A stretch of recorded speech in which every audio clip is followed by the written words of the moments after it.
Today's lesson is about scatter graphs and correlation, and it ties in with chapter 16.3 in the GCSE textbook. So let's have a look at what our objectives are for the lesson today. First one is to be able to use or draw and interpret given scatter graphs. Tied in with scatter graphs is some terminology that you need to know. So there's correlation. So we need to understand what we mean by correlation. We need to be able to recognize it. There's a certain number of different types of correlation as well. And also there's something important for you to understand the difference between correlation and causation. Okay, to do with scatter graphs, we can also draw something called lines of best fit. So you need to understand how to draw them, what's the important rules to do with drawing them. And then also another bit of terminology for you to understand. There's extrapolation and interpolation. Now, both of those are things that you can do with a scatter graph using the line of best fit. So what we need to do is we need to understand what are the risks to do with extrapolating and interpolating. Okay, so make sure you've got your exercise books in front of you so you can make a few notes, put your title down of scatter graphs. Okay, first thing, scatter graphs display something called bivariate data. Now what bivariate data is it's pairs of data items that are linked to each other. So when you get a table of data for a scatter graph, you'll notice that there are pairs of information, and they give information about two different variables. Okay, and what you will do is you will draw your scatter graph. Usually the first row that you're given of your data will be on your x-axis, your second row will be on your y-axis, and then the pairs of data values you're given will be plotted as coordinates. Now, why scatter graphs are useful is that they can show whether there's any relationship between those two separate variables. It's hard to see just by looking at the table of values. So you'll see when we plot a scatter graph that it shows really well whether there is any relationship between the two variables. Okay, so what you'll find when you plot the coordinates on your scatter graph, that they may, as you plot them, make a roughly linear or straight line. Now, if they do, it might be a straight line going upwards or it might be a straight line going downwards. But if you can see a straight line forming from your pairs of data, then that tells us that there is a linear relationship, or, here's the important word, correlation, between those two variables. Okay, so let's have a look at the types of correlation that a scatter graph can show. So there's positive correlation, negative correlation, or some of them will show that there is actually no correlation or no link between the variables. So I would like you to make a quick sketch of these three separate graphs. So if we have a look at this first one here, now what's plotted on this graph is students' height and students' mass. Okay, we can see our coordinates plotted there as crosses, and you'll notice that when they've been plotted that they form a straight line. Okay, they're up and down a little bit, but they roughly form a straight line. So what we've done, and more information on how you do this, we've drawn a line of best fit. So we've drawn a line that sort of shows the trend of the points on the scatter graph. Now you can see that straight line that we've drawn has a positive gradient. So that has, and this is important, so make sure underneath your diagram you write that that represents positive correlation. Now, if we're asked about what the relationship is, we always must reply within context of the problem. So what the positive correlation for this particular graph tells us is that as the height increases of a student, the mass also increases for the student. And again, generally that sort of makes sense to you. If somebody is taller, then they are generally heavier. Not always, but generally. Right, let's go on to the second one here. Again, make a sketch of it. Write on your axes price and age. And this is plotted the price of second-hand cars. So again, they've taken those pairs of values of age and price and they've plotted them on a scatter graph. And what you'll notice now is that they roughly follow a straight line, but this straight line has a negative gradient, or it goes downwards. So that represents negative correlation. Okay, so within the context of the question or the data that we've got there, what that tells us, that negative correlation, is that as the age of the car increases, so as the car gets older, its price decreases, which again, if you think to do with second-hand cars, as they get older, they are worth less. So that is a negative correlation. Now, our third one here, again, make a quick sketch of that graph. This is pairs of data to do with the exam results that a student got and how tall they were. Okay, so you have a look at where we've plotted those points. They are all over the place, so there is no link between them. They don't follow an upward straight line or a downward straight line. So this would be an example of no correlation, which basically within the context of the data, there is no relationship between the height of a student and how well they did in the exam. And again, that sort of makes sense. How well you do is not to do with how tall you are. So we've got positive correlation, negative correlation, and no correlation.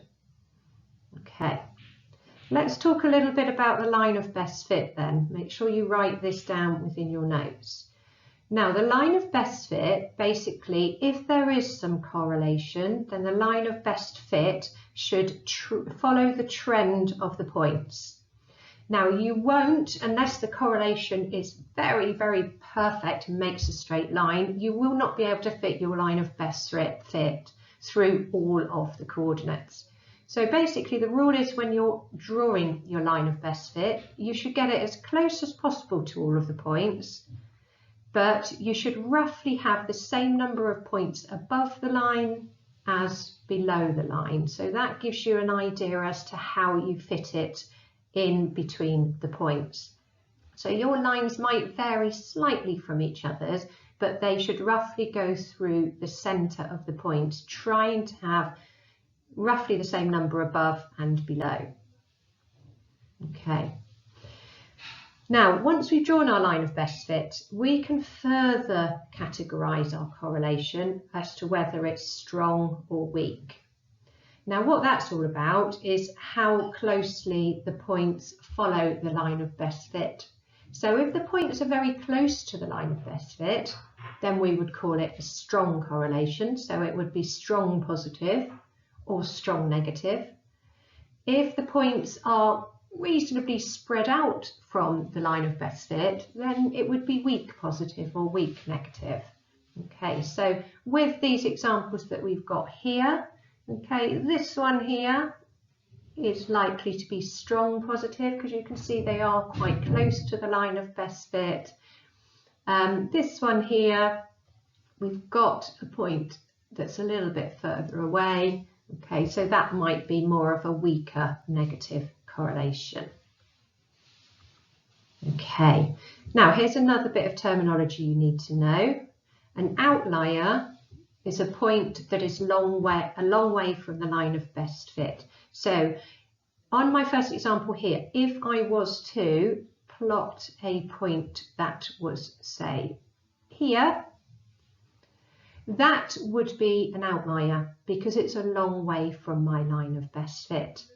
So we sometimes get outliers in the data. Within the context of this particular graph, that outlier there would be a very tall person who was actually very light, so a very tall, slim person. And at the end of the day, you do get those. So that would be called an outlier if it's a long way from the line of best fit. Okay, so make sure you've got all of that written down. Right, okay, so you don't need to write any of this down, but let's just make sure that you've understood to do with types of correlation. Okay, so A, Don't draw these down, just have a think about it. So this particular one here, you can see the points do generally follow a straight line that goes down. So remember, negative gradient means negative correlation. Are the points close to that straight line? Not really. So that one would be a weak negative correlation. Okay, let's look at our next one. Now, those ones, they are pretty much all over the place, really. There is no straight line that I can draw that fits with those. So that one is going to be 0 correlation. Okay, let's have a look at this one. Again, I could draw a line of best fit for those. Okay, and the line of best fit would go something like that. So my line has a positive gradient, so it's going to be a positive correlation, but they are quite a long way from the line, so that's going to be a weak positive. Okay, let's have a look at the next one. Now that one, if I draw my line of best fit, again it has a positive gradient, but look at the difference between that one and the one in part C. The points are a lot closer to the line of best fit, so that is going to be a strong positive correlation. Okay, and the last one here, if I was to draw a line of best fit, sorry, that should be a straight line, it's got a negative gradient. The points are very close to that line of best fit, so that is going to be a strong negative correlation. Okay, so there is one last one there. What's that one? I think that one, we could draw a line of best fit, but that's going to be negative, but it's going to be a weak negative, that one, isn't it? Okay, you see, although they are more varied, they're nowhere near as varied as we've got in part B there. Okay, right, so we're going to do a worked example to have in our notes here. So if you can just take a moment to copy the table down. Okay, so make sure you've drawn down the values here. So this is the sort of data that you're given to draw a scatter graph. So you can see there's our pairs of data items. You've got one bit of data for paper 1 and one bit of data for paper 2. Okay, context, their exam results as percentages for paper 1 and paper 2 for 10 students. Now, when you draw your scatter graph, generally what you will do is the first row here, or the first piece of data item, that will be on your x-axis, and the second one will be on your y-axis. So what you will do is draw your x-axis between those range of values, your y-axis between those range of values, and you will plot your points on the axes. Okay, so you might want to pause this just so you can get it done. But here's my axes for paper 1 percentage, notice on the x-axis, paper 2 percentage on the y-axis, and I've plotted my points as crosses. Okay, this has already got the line of best fit drawn on it, so you're going to draw your line of best fit on your graph as well. Remember what the rule is, you draw your line of best fit to go through as many points as you can, but the number of points above is roughly the same as the number of points below. Okay. So describe the relationship between the paper 1 results and paper 2 results. The line of best fit has a positive gradient, so it is positive correlation. Okay. If you were to go to more detail, that would be a strong positive correlation. But let's put it in context. So what the strong positive correlation means is the higher the mark you've got on paper 1, then the higher the mark on paper 2. Okay, so I would probably put in here strong positive correlation. Can you see how closely those points actually follow the line of best fit? So remember, when you answer your question, to describe the relationship, also give the bit in context. So do write the about the higher the mark on paper 1, the higher mark on paper 2. Okay. I'm just going to take a moment to talk about correlation versus causation. Okay, Now we may draw a scatter graph. Again, write these down into your notes, make sure you understand this. We may draw a scatter graph that shows some correlation between two variables. So I may be able to draw a line of best fit for those two variables. But that doesn't necessarily mean that the variables cause each other. Okay, so there might be a link or a correlation between them, but they might not be as a result of each other. What the situation could be is that the two things you're recording have some sort of common cause between them. Okay, or there could just be no connection at all between them, even though the data shows that there is some connection between them. So if we refer back to our previous example that we were looking at, we saw that there was actually a strong positive correlation between paper 1 and paper 2. But it doesn't mean that if you perform well on paper 1, then you are necessarily going to perform well on paper 2. Okay, the test could be for two very, very different subjects.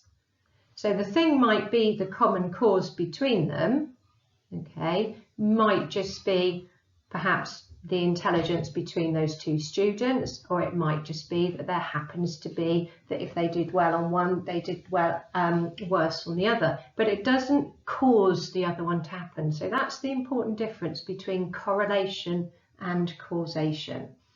Okay, something that would be correlated and would cause it might be something to do with how much sunshine you get in a day and how many ice creams are sold. Okay, because if it's a sunny day, then they're likely to sell more ice cream. So that would cause that. Okay, so make sure you just understand that subtle difference between correlation and causation. Okay. Oh, look, that's just talking about what I was just talking about there. So what we're going to do now is you're going to have a go at drawing this one. So write down your pairs of data items. Okay, we've got temperature, and we've got the number of ice creams sold. Remember, the first row generally goes on the x-axis and the second row goes on the y-axis. Okay, so you're going to draw your axes for temperature, you're going to draw your axes for the number of ice creams sold, and you're going to plot your points on it. So what you might want to do is just pause this for a moment and do that. Let's have a look at what it looks like. Notice what they've used on their graphs. Remember, you can use this if you want to, which basically means you don't have to start your axis at 0 if you don't want to make sure it's not all gathered up in one corner. So they've plotted them as dots. That's fine. I normally use crosses. And then we're going to draw a line of best fit. So here's what the line of best fit looks like. So remember, we try and go through as many points as we can, and we've got roughly the same number of points above and below. I'd probably do that a little bit higher than that, but that's a reasonable line of best fit. Okay, describe the relationship between temperature and the number of ice creams sold. Okay, so this is a strong positive correlation. Okay, correlation. And basically what it says is that as the temperature increases, okay, as the temperature increases, more ice creams are sold. Okay, so that's your sort of mathematical definition. It says strong positive correlation, but then your in context answer to it is as the temperature increases, more ice creams are sold. Okay, now let's have a look at how we can make use of our line of best fit. So here at the bottom, the person who's selling the ice creams has watched the weather forecast and the temperature is going to be 25 degrees centigrade. Estimate how many ice creams he can expect to sell. So have a think about how you could do that from your graph using your line of best fit. What you're going to do is you're going to identify 25 degrees centigrade on the x-axis. You can draw a line up and a line across. Okay. And then you can read off the number of ice creams. So he would expect to expect to sell 83 ice creams. So do draw the lines on to show where you're reading your values, the same as we did for our cumulative frequency graphs. Okay, make sure you state what your answer is. Okay, now interpolation, extrapolation. What we just did on that previous graph there, that was an example of interpolation. So again, make sure you've got this written down. Interpolation is all about using your line of best fit within the range of values of the data you've been given to read off another value. Now, as long as the correlation is reasonably strong, this is going to give you a reliable value because you're reading off values within the range of data you've been given. That's called interpolation. Probably not something you've heard of before, so do make sure you write that down and you understand what that means. Interpolation, reading data within the given range of values. And this is reliable, especially if we have strong correlation. Now, if you look at the range of values that we had, this says what would be the danger of using a line of best fit for a temperature of 33 degrees centigrade? Well, 33 degrees centigrade was outside our range of values. So we could extend our line of best fit and read our value off, but this would be an example of something called extrapolation. Now, extrapolation is all about reading data values outside the range of data you've been given. So basically extending your line of best fit either beyond your data or before your data. And the problem with doing this is that whilst the set of data you've been given shows a trend, this trend may not continue outside of the range of data values. So extrapolation is basically risky, okay? And the reason it's risky is because the trend may not continue beyond the set of data or outside the set of data values, okay? So that's interpolation. That's good, that's fine, as long as the correlation is strong. Reading between the range of data values we've been given. Extrapolation, that's reading outside the range of our data values, and it's risky because the trend may not continue. Okay, right, don't need to write any of this down. Let's just see what you've understood. So, first question, a line of best fit must go through the origin. True or false? No, not necessarily. It really depends on the values that you've got.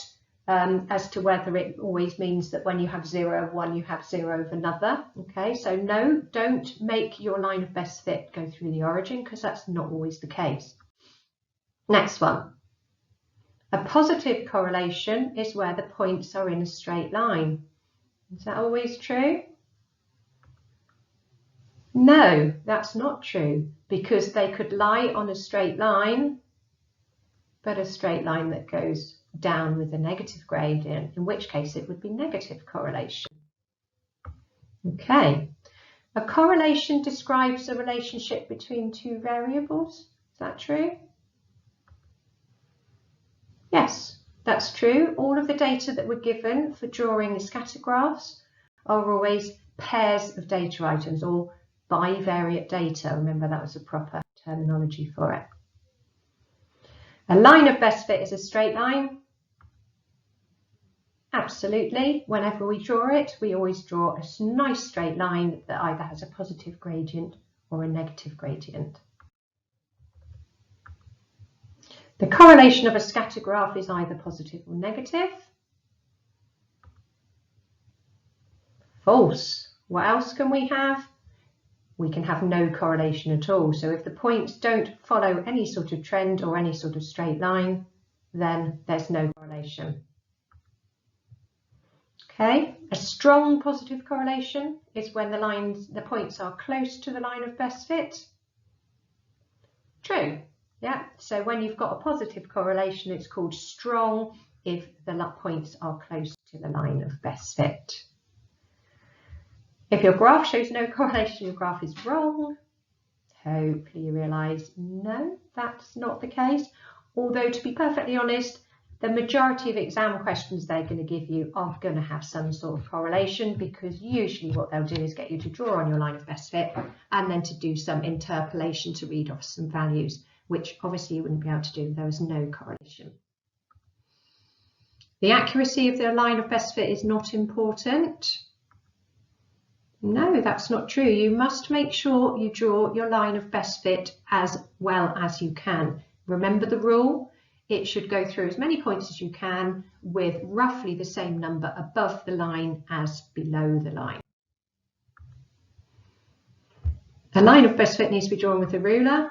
Oh, absolutely, it needs to be a straight line. So pencil, ruler, nice and careful for all of your scatter graphs you're going to be drawing.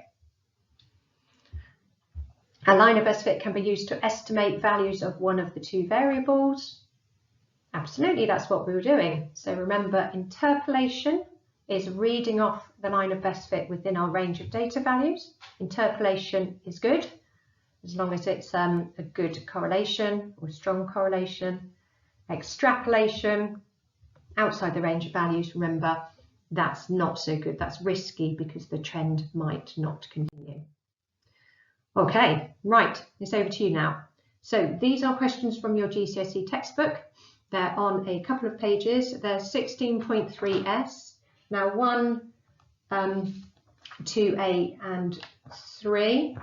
Okay, they are pretty much just write down the, 1 has got part A, B, C. You have to say what type of correlation it is. 2a, you have to spot, you have to describe what certain points on a scatter graph mean. Just do part A. Part 3 is again matching types of correlation to some graphs. So those should be really quick. Okay, 16.3a. These are ones where you're going to be, okay, for question number 1, okay, you're going to be answering to do with the question that's given to you there. Okay, so read off some values. All right.